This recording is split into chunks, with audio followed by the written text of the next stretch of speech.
I would like to give a small introduction to Ruy Lopez DVD.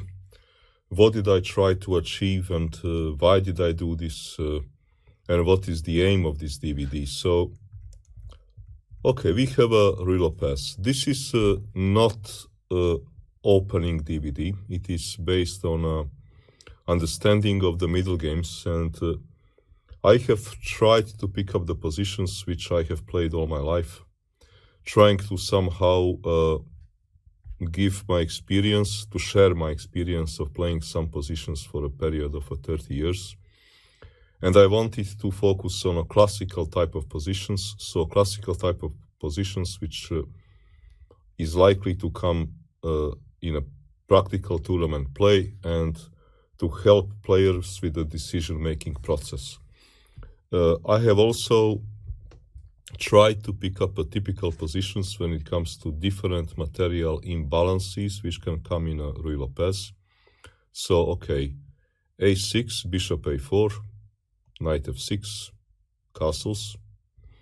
Majority of these DVD positions are coming from classical, which I would come to, but I also did analyze material imbalance, one game, coming from open Ruy Lopez, namely this kind of material imbalance, d4, b5, d5, takes, bishop e6, c3, castles, bishop c2. I here gave some information about this type of positions. And next to giving this information, I did analyze move, of course. Knight f2 is material imbalance, which I try to explain something about, because here the modern way is knight f1, which looks completely crazy, but okay, this is the modern way to play it, just giving a pawn, and a very important pawn, and then going back and believing that this pawn center can be compromised.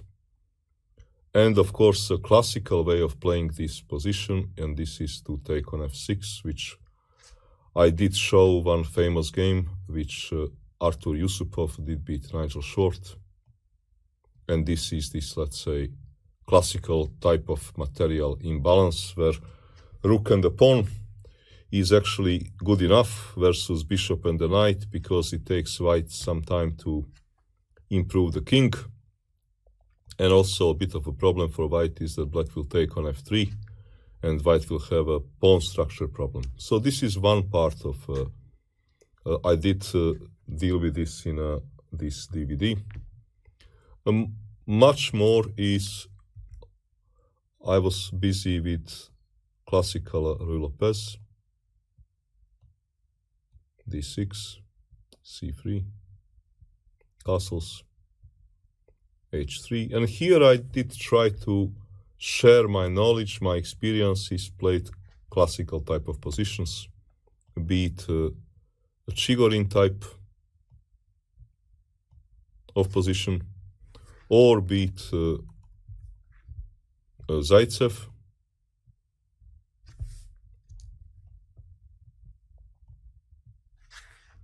or my experience is playing Breyer. And in general here, what is the right way to play the position, when to allow the central closure, when not to, how to deal with this type of position. Does black always do well, let's say, if he decides for this type of positions, where black has a seemingly weak pawn, but maybe getting a counterplay, though more often this comes from Chigorin, the way Keres was playing. And if white is closing position, how should black play? Trying to explain, for example, that black should not allow some complete central closure, Like, for example, let's suppose that I play some move and black makes move, and let's say such a kind of closed type of positions is something which black should not allow, because then action on the king side is white is going to have free hands to attack on a king side, while black has to make it sure that there is always some sort of counterplay, which normally comes by having knight on c5, because then black is able to create a counterplay.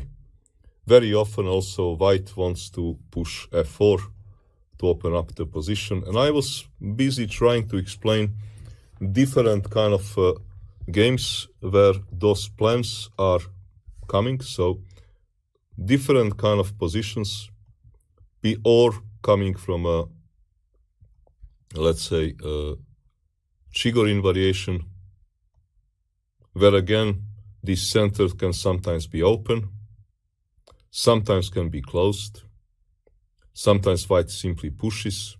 For example, here white can push d5, and then after knight b6 white can develop, aiming to play maybe knight f1, g4, knight g3. But sometimes white also can make a mistake and prematurely push g4, like for example Fischer did versus Keres in 1962. And then suddenly after h5, which is typical black reaction, white can quickly, for example, like Fischer did in this game, find himself on the defensive and regret early g4 pawn push. Also, white sometimes can decide to go for this pawn structure, like what Fischer did on a number of occasions. And also we can sometimes get situations where black trades everything in the center and somehow hopes that active play versus pawn on e4 will compensate for pawn weakness on d6. So a number of those different kind of plans and ideas, and this is what I try to explore on in this DVD. And I hope to have found the right games, the most instructive games, and to have shared in a good way my experience of over 30 years playing, more than 30 years playing and studying those kind of positions.